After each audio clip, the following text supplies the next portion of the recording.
24,000 కోట్ల అప్పులలో చేర్చి ఒక యాదాద్రి పార్టీలో ప్లాంట్లోనే 29,000 54,000 కోట్ల పెరిగింది. భద్రాద్రిలో 10,000 కోట్ల కుంభం.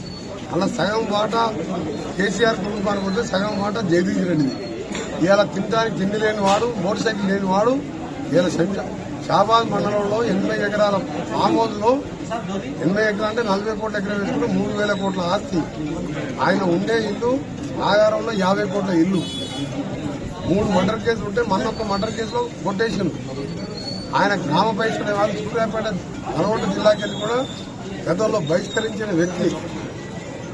ఎన్టీ రామారావు ఉన్నప్పుడు అప్పుడు మొత్తం కూడా మద్యపాన నిషేధం చేస్తే వేరే రాష్ట్రాలకు వెళ్లి మద్యపానం దొంగతనంగా తీసుకొచ్చి మిర్యాలగూడలో అమ్మితే జైలు పాలైన కేసు ఇప్పటికీ ఎక్సైజ్ పోలీసులు పెండింగ్ ఉంది. అలాంటి సిగ్గులేని క్యారెక్టర్ లేని మనిషి నా మీద మాట్లాడడం నిజంగా చాలా, ఎందుకంటే అలాంటి వ్యక్తులు క్యాబినెట్ లో పెట్టుకుంటే ముఖ్యమంత్రి గారు తప్పు. ఇంకేం జగదీష్ రెడ్డి చెప్తున్నా, రేపు పొద్దున ఈ ప్రభుత్వానికి రేవంత్ రెడ్డో కోమటిరెడ్డి వెంకరెడ్డో ఏకనాథ్ ఎమ్మెల్యేగా మారి ప్రభుత్వాన్ని పడగొడతాం అనుకో. మా ప్రభుత్వాన్ని ఎప్పుడు పడిపోదు.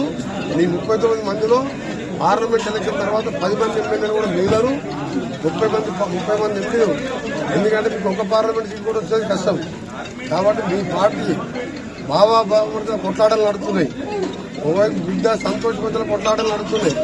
ఇన్ని కొట్లాటల మధ్య నీది ఒక రీజనల్ పార్టీ. భారతదేశంలో 137 సంవత్సరాలు ఉన్న చరిత్ర ఉన్న కాంగ్రెస్ పార్టీ ఎవరు ఏం చేసినా ఏం కాదు. సోనియా గాంధీ ఖర్గే నాయకత్వంలో అందరం కలిసికట్టుగా ఇప్పుడున్న 64 సీట్లని మీ అందరూ కూడా సగం మంది జైల్లోకి పోయేది ఖాయం. మిగిలేదు ఎవరు లేరు. మొట్టమొదటి పోయేది కేసీఆర్ కుటుంబంలో సహా పోయే రెండో వ్యక్తి ఎవరా అంటే యాదాద్రి ప్లాంట్లో జగదీష్ రెడ్డి.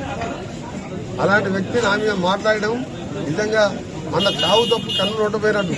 నాకు ఒక గంట టైం దొరికి ఒక ప్రచారానికి పోతే 50,000తో ఓడిపోయేవాడు. 3,000తో గెలిచాడు.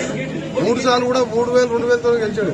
నేను 6 సార్లు ఎన్నికల్లో గెలిచినా తెలంగాణ కోసం మంచి పని వదిలిపెట్టి సిగ్గు లేకుండా మాట్లాడే జగదీష్ రెడ్డి ఆమోదం ఉన్నాడా, కేసీఆర్ ఇంట్లో ఉన్నాడా, పోయి రాత్రి కూడా ఆయన తినడానికి భోజనానికి ఇంకేమైనా ఏర్పాటు కూడా చూసుకో.